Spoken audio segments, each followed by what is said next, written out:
Real estate का कोई सवाल, team Sabharwal. Your search ends here.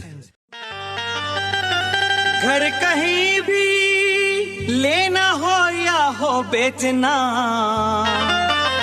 तो हर कोई इनकी देता है मिसाल।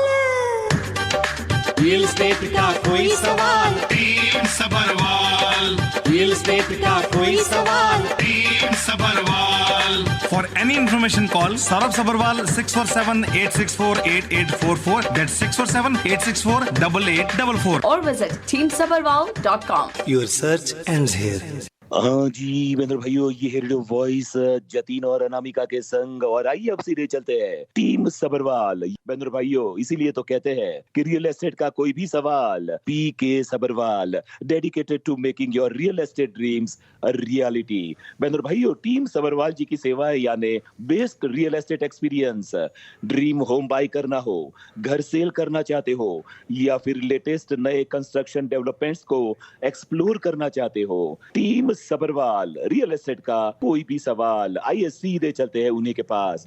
सबरवाल साहब, बहुत बहुत स्वागत है आपका रेडियो वॉइस में। Thank you very much Jatin भाई। Very good evening to all our listeners. बड़ा अच्छा लगता है आपके प्रोग्राम में आने के बाद, और अच्छी बात तो यह है कि आपके यहाँ लिसनर्स बड़े इन्फॉर्म्ड हैं, उनके क्वेश्चंस भी बड़े इंटरेस्टिंग, बड़े अच्छे होते हैं, जिनका जवाब देने में बड़ा मजा आता है।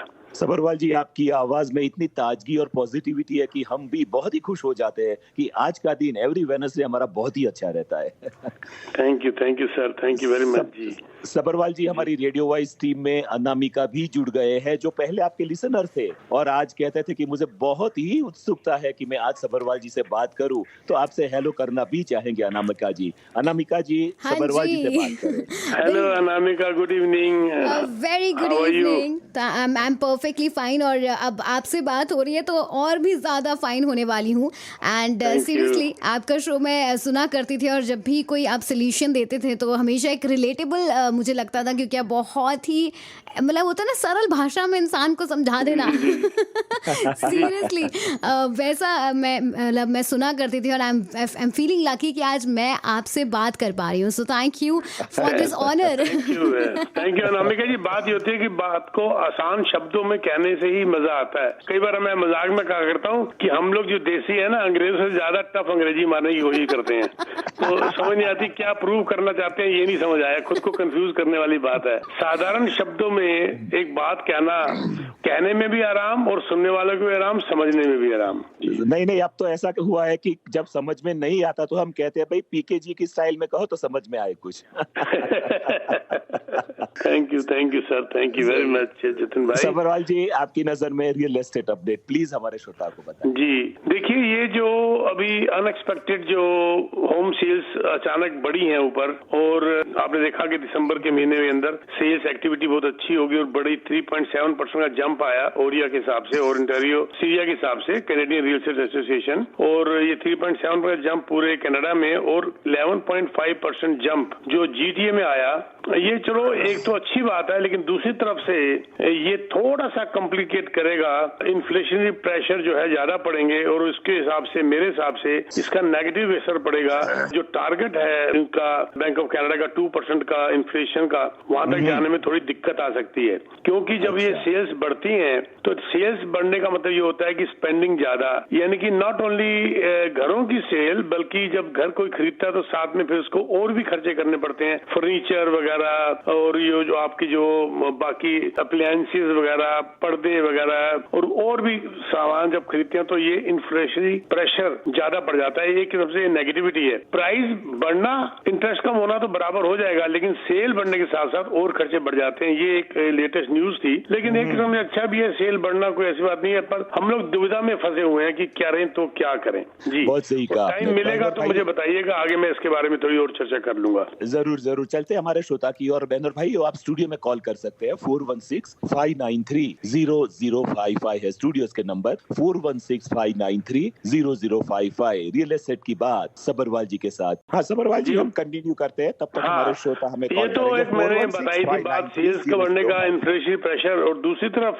ये जो देखने में आया कि usually Canadian economy and US economy आपस में इंटीग्रेटेड होती हैं, साथ साथ चलती हैं, लेकिन कुछ डिकेड्स के बाद ये देखने को नजर आया कि अब ये डायरेक्शन दोनों की डिफरेंट पाथ हो गए, रास्ते डिफरेंट हो गए। तो यहाँ पर जो है इन्फ्लेशन नीचे की तरफ आ रहा है और यूएस में फिर बढ़ गया था ऊपर, नंबर 1। नंबर 2, मॉर्गेजेस के रेट वहां पर बढ़ रहे हैं, बल्कि यहाँ पर घटने शुरू हो गए हैं, क्योंकि चाहे प्राइम उतना का उतना हो, लेकिन जो 5 ईयर क्लोजिंग जैसे एग्जाम्पल देता हूँ, जो 6.3 6.4 तक चला गया था, वो 5% पे आ गया। तो ये जो, और ऊपर से हमारी जो जॉब पोजीशन है, स्ट्रांग लेबर मार्केट है, ये चीजों ने डायरेक्शन दोनों की चेंज कर दी है, ये कहने को आ रहा है। बल्कि इसके अंदर बैंक ऑफ मॉन्ट्रियल ने भी ये बात कही है कि ये हो सकता है इस बार कि bank of Canada rate cut, interest rate cut US से पहले कर दे।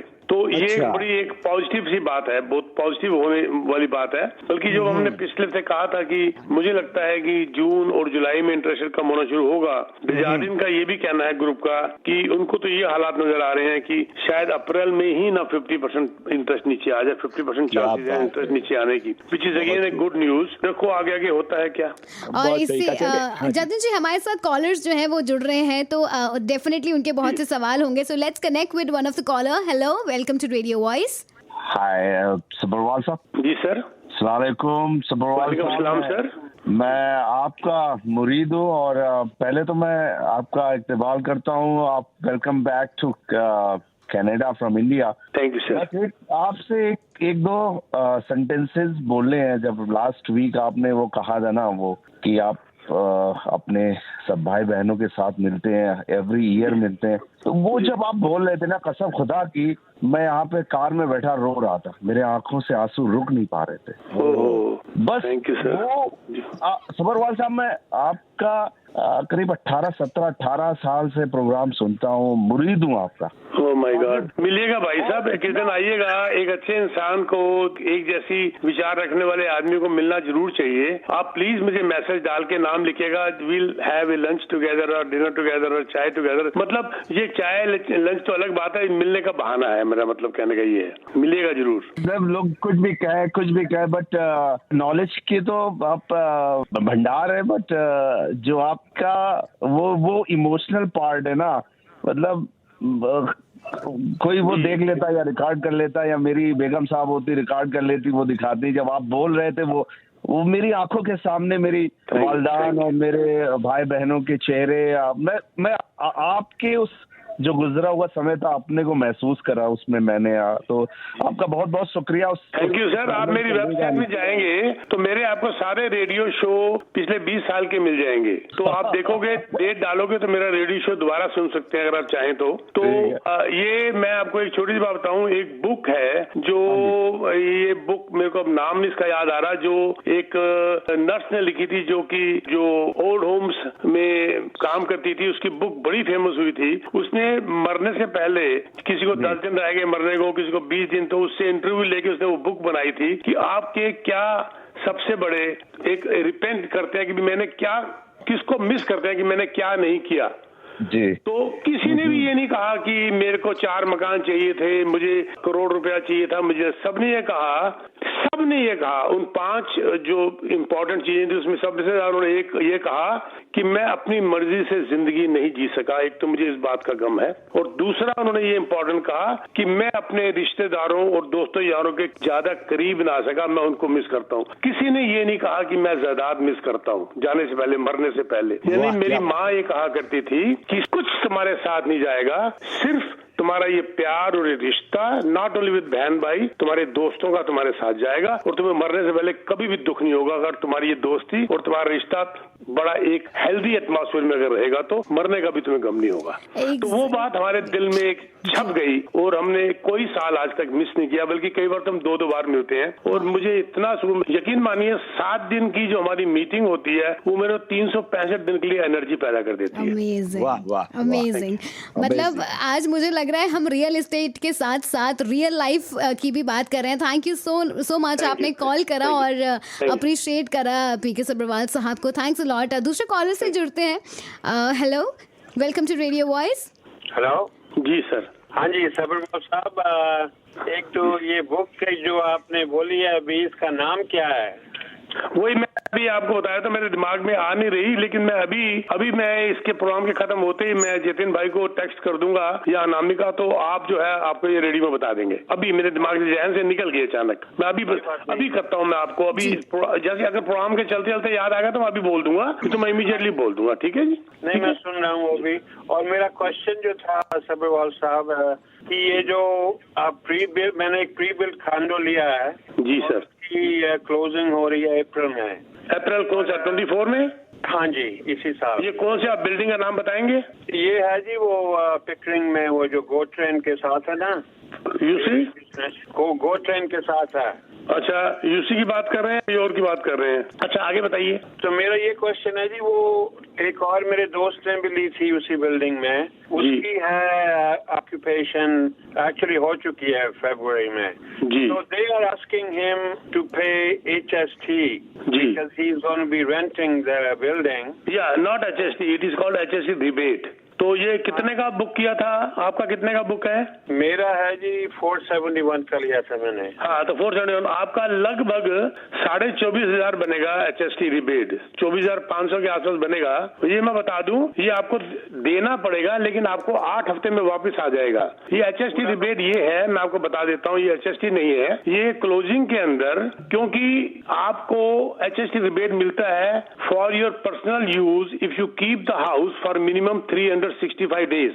क्योंकि आपने वो क्लोज किया और ये कह रहे हैं कि आप मूव नहीं कर रहे, तो CRA कहता है कि हमें प्रूव कैसे करोगे कि आपने 365 दिन रखा है। उसके लिए आपको ये पैसा HST रिबेट ये आपको बिल्डर को देना पड़ता है क्लोजिंग में। लेकिन जब आप इसको रेंट पे चढ़ा देते हैं या ऑक्यूपेंसी के बाद रेंट पे चढ़ा देंगे, तो आप फॉर्म 524 लिख लीजिए, फॉर्म 524, उसके साथ ये 365 दिन का रेंटल एग्रीमेंट और उसके साथ आपके ओनरशिप के कागज, टाइटल जिसको कहते हैं, और एक साथ में रेंटल एग्रीमेंट, ये 4 चीजें जो हैं, ये आपका ही लॉयर जिसने क्लोजिंग करी है वो इसको सबमिट करा देगा। तो ये पैसा एज इट इज 6-8 हफ्ते के अंदर, 6 से 8 हफ्ते के अंदर आपको वापिस आ जाएगा।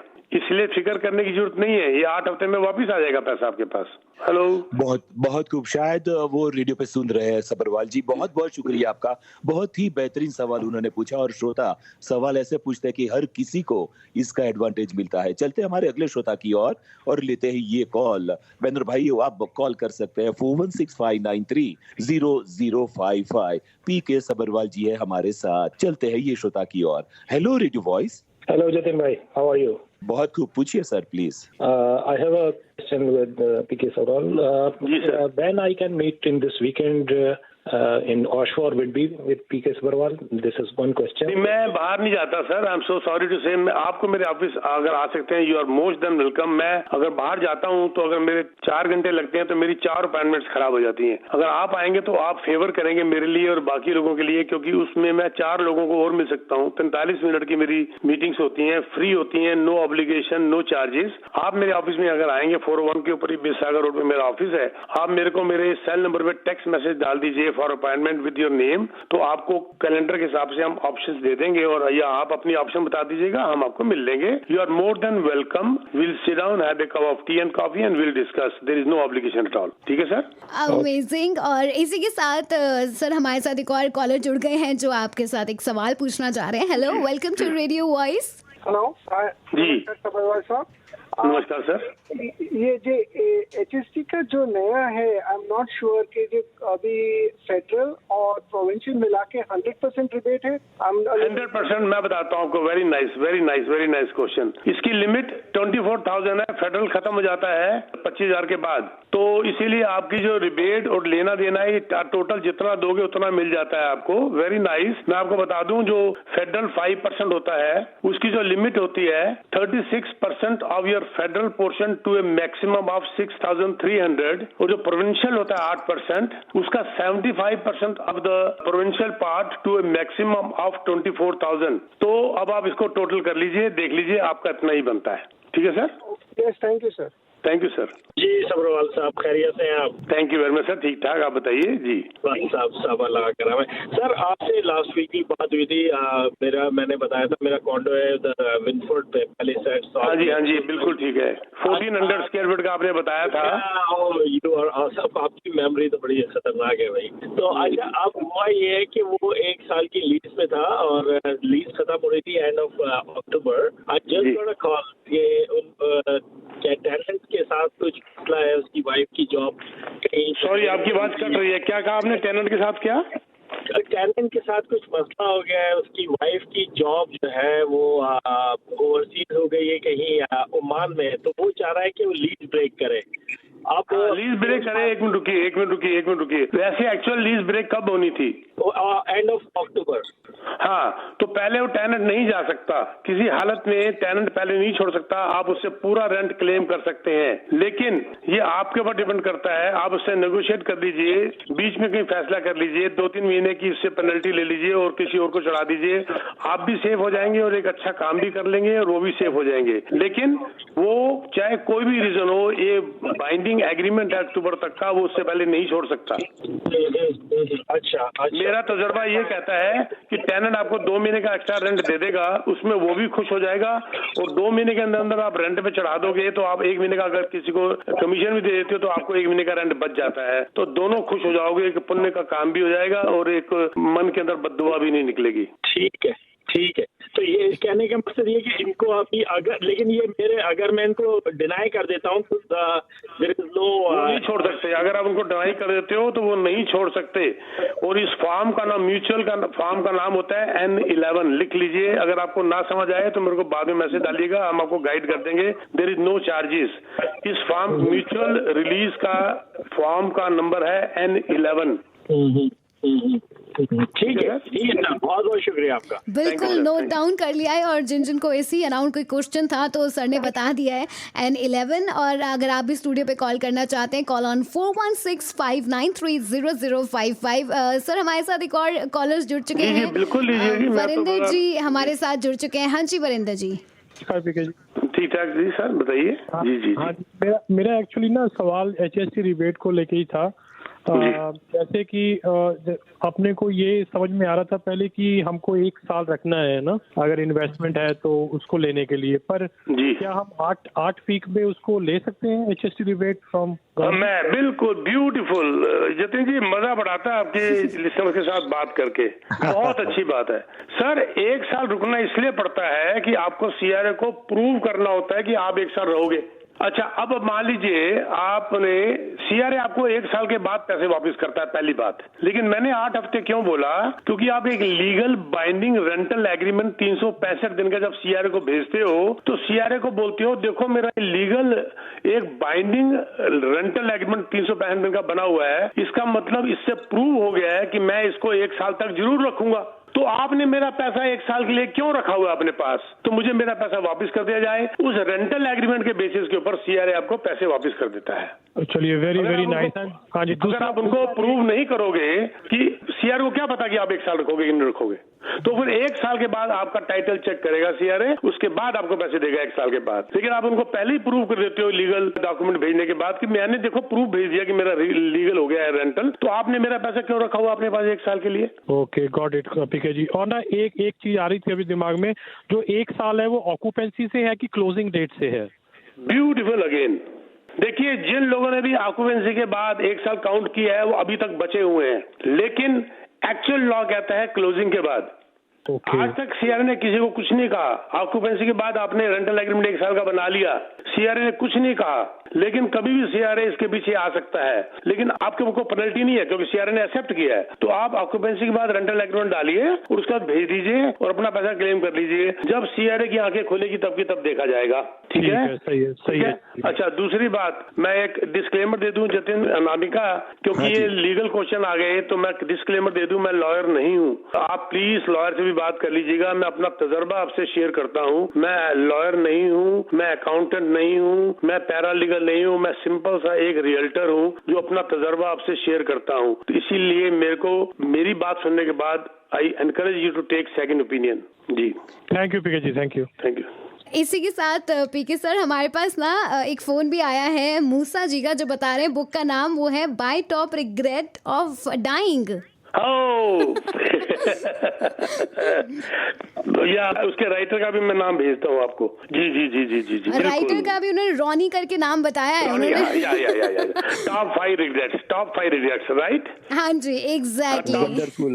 टॉप 5 रिग्रेट्स या जरूर पढ़िए, पता चलेगा। किसी को पैसे का रिग्रेट नहीं था, किसी को सबको अपने रिलेशन का रिग्रेट था, और सबको ये रिग्रेट था कि मैं अपनी मन मर्जी क्यों नहीं कर सका, मैं क्यों इन लोगों के बातों में दब के मैं अपनी जिंदगी चलाता रहा या चलाती रही। ब्यूटीफुल बुक, इसको पढ़ना चाहिए। मिलियंस ऑफ कॉपीज इसकी बिक चुकी हैं। बेनर भाई वो कहता है ना कि रियल एस्टेट यानी कि मकान का बिजनेस, लेकिन सबरवाल जी मकान के साथ घर भी बनाते हैं, यानी कि रिश्तों की इतनी बेहतरीन अहमियत हमें बताते हैं कि हमारा परिवार एक सही डायरेक्शन में आगे बढ़े और हर किसी के जीवन में खुशी आए। सबरवाल जी, हम सच में आपके बहुत ही एहसानमंद है कि आप हमें रियल एस्टेट की बातों के साथ साथ जिंदगी के तजुर्बे से बेहतरीन तरीके से माहितगार करवाते हैं और हमारी जिंदगी को एक नई पॉजिटिविटी मिलती है।